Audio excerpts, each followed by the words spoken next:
প্রিয় নড়াইলবাসী, আসসালামু আলাইকুম।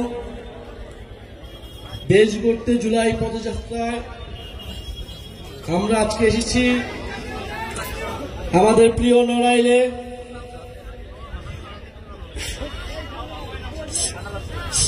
সেই চিত্রা নদীর পারে, সেই এস.এম. সুলতানের নড়াইলে আমরা এসেছি। আপনারা যারা মুরব্বীরা এখানে আছেন, আলেম সমাজ আছেন, নারীরা আছেন, আমাদের পূর্ববর্তী বক্তাদের কথা আপনারা শুনলেন। জাতীয় নাগরিক পার্টি এনসিপি গণ অভ্যুত্থানের মাধ্যমে রাজপথ থেকে গড়ে ওঠা তরুণদের নেতৃত্বে একটি দল। আপনারা সবই দেখেছেন, সবই জানেন।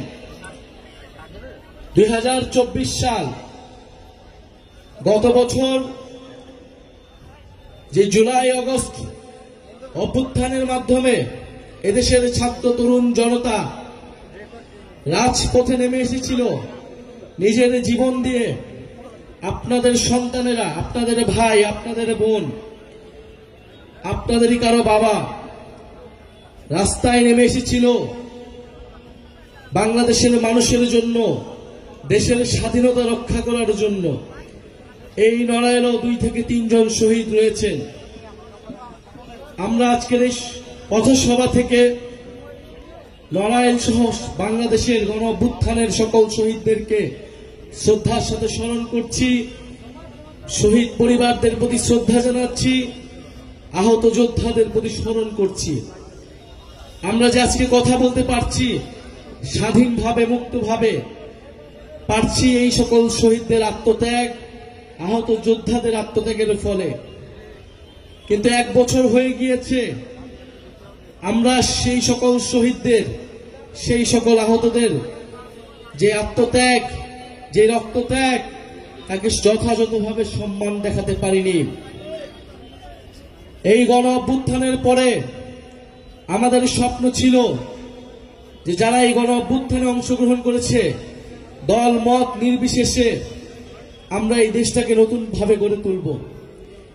এদেশের ছাত্র সমাজ কর্মসংস্থানের দাবিতে রাস্তায় নেমেছিল।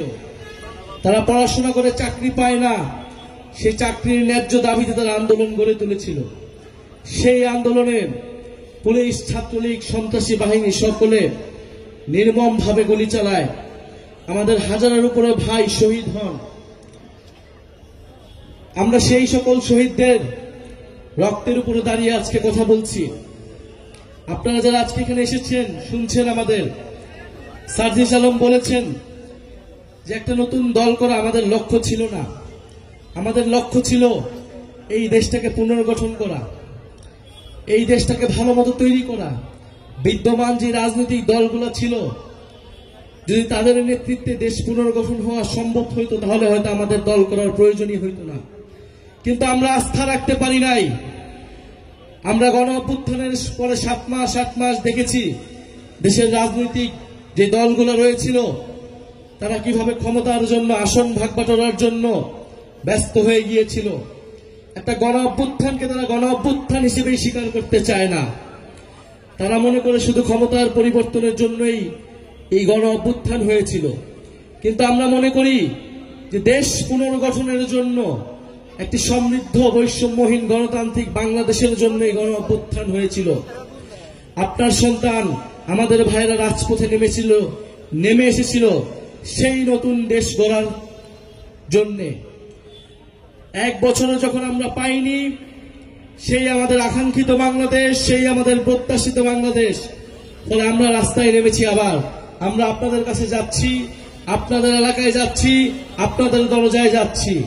আমরা বলছি, আমরা সেই তরুণরা যারা গণ অভ্যুত্থান করেছিলাম, আমরা সেই তরুণেরা যারা ফ্যাসিবাদের বিরুদ্ধে নিজের বুক চিতিয়ে লড়াই করেছিলাম, আমরা সেই তরুণেরা যারা আবার এসেছি আপনার কাছে, আবার এসেছি নতুন দেশ গড়ার আহ্বান নিয়ে। আমরা সেই তরুণেরা যারা কখনো আপোষ করিনি, যারা কখনো লোভ করিনি। আমরা সর্বদা দেশের মানুষের জন্য, আপনার অধিকারের জন্য আমরা কাজ করেছি, আমরা সামনেও কাজ করে যেতে চাই। আমরা চাই আপনারা আমাদের উপরে গণ অভ্যুত্থানের সময় যে আস্থা রেখেছিলেন, আপনারা আমাদের উপর আবার আস্থা রাখুন। গত 54 বছরের বাংলাদেশ আমরা দেখেছি, গত 16 বছরের ফ্যাসিস্ট সময়ের বাংলাদেশ আমরা দেখেছি। আপনারা সকল রাজনৈতিক দলকে আপনাদের দেখা হয়েছে। এই নতুন তরুণ নেতৃত্ব, বিকল্প নেতৃত্ব তৈরি হয়েছে, যারা আপনার কথা বলতে চায়, বাংলাদেশকে বিশ্বের বুকে শক্তিশালী রাষ্ট্র হিসেবে গড়ে তুলতে চায়। এখন আপনাদের সামনে সুযোগ এসেছে নতুন একটি শক্তির উত্থান ঘটাতে। আমরা চাই আপনারা আমরা মিলে ঐক্যবদ্ধভাবে এই দেশটাকে গড়ে তুলব। গত 16 বছরের যেই ফ্যাসিজম, যেই স্বৈরাচার, আমরা চাই আগামীর বাংলাদেশে নতুন করে কোনো স্বৈরাচার যাতে না হতে পারে। আগামীর বাংলাদেশে আপনার আমার কথা বলার অধিকার থাকবে, আপনার আবার ভাত কাপড়ের অধিকার থাকবে। বাংলাদেশে কোনো দুর্নীতি থাকবে না, বাংলাদেশে কোনো বৈষম্য থাকবে না। মেধা ও যোগ্যতার ভিত্তিতে সবাই চাকরি পাবে, এরকম একটা প্রত্যাশা নিয়ে আমরা জাতীয় নাগরিক পার্টি কাজ করে যাচ্ছি। আমরা নড়াইলে এসেছি। আমরা জানি নড়াইল অনেক ঐতিহ্যবাহী, অনেক দৃষ্টিনন্দন একটি এলাকা। নড়াইলের চিত্রা নদীর কথা আমরা শুনেছি। নড়াইলের কৃতি সন্তান এস.এম. সুলতানের চিত্রকর্মের কথা পুরো বাংলাদেশ নয়, পুরো পৃথিবীতেই বিখ্যাত। বীরশ্রেষ্ঠ নূর মোহাম্মদের এলাকা এই নড়াইল। এই নড়াইল শিল্প, সৌন্দর্য এবং বিদ্রোহ সবকিছুর মিশেলি আছে এই নড়াইলে। কিন্তু আমরা তারপরেও দেখতে পাই নড়াইলে নানা অব্যবস্থাপনা, নড়াইলের রাস্তাঘাট থেকে শুরু করে নড়াইলে চাঁদাবাজ, সন্ত্রাস, নানা ধরনের সমস্যায় জর্জরিত নড়াইলের এলাকার বাসিন্দারা। আমরা আপনাদের এলাকার সেই সমস্যা দূর করতে চাই। নড়াইলে যারা স্থানীয়ভাবে কাজ করছেন তারা আপনাদের জন্য কাজ করবেন, আপনাদের কথা বলবেন। ইনশাল্লাহ আপনারা যদি আস্থা রাখেন, আমরা আপনাদের জন্য, পুরো বাংলাদেশের সাধারণ মানুষের জন্য কাজ করব। আরেকটি কথা বলে শেষ করতে চাই, এই জুলাই গণ অভ্যুত্থানের পরে আমরা বলেছি যে গণহত্যার বিচার, দেশের মৌলিক সংস্কার এবং নতুন সংবিধান লাগবে। কিন্তু এখন পর্যন্ত আমরা সেই তিনটির কোনো একটিও সম্পূর্ণভাবে আদায় করতে পারিনি। এই সরকার এবং বিভিন্ন অন্যান্য রাজনৈতিক দল বিচার, সংস্কার এবং নতুন সংবিধানের থেকে নির্বাচন নিয়ে তাদের তড়িঘড়ি। কিন্তু আমরা স্পষ্টভাবেই বলেছি নির্বাচন আমরাও চাই, বিচার, সংস্কার এবং নতুন সংবিধানের মাধ্যমে নির্বাচনের দিকে যেতে হবে। ফলে আমরা এই বিচার, সংস্কার এবং নতুন সংবিধানের দাবিতে পুরো বাংলাদেশে যাচ্ছি। এর পাশাপাশি সংস্কারের যে জুলাই সনদ এবং অভ্যুত্থানের যে জুলাই ঘোষণাপত্র, আমরা তার কথাও বলছি। আগামী 3রা আগস্ট শহীদ মিনারে আমরা জড়ো হব। আমাদের যেই দাবি জুলাই ঘোষণাপত্র এবং জুলাই সনদের জন্য আপনাদের প্রতি আহ্বান থাকবে, আপনাদেরকে আমরা দাওয়াত দিয়ে যাচ্ছি। অবশ্যই আমাদের সেই জুলাই সনদ এবং ঘোষণাপত্র আদায় করতে হবে।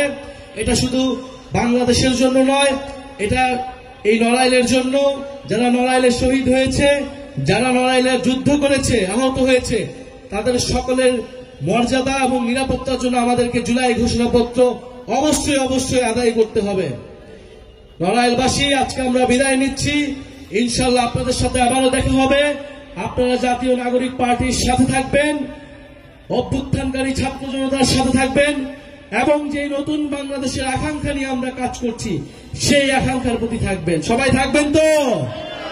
ইনকিলাব ইনকিলাব, এনসিপি এনসিপি, ক্ষমতা না জনতা,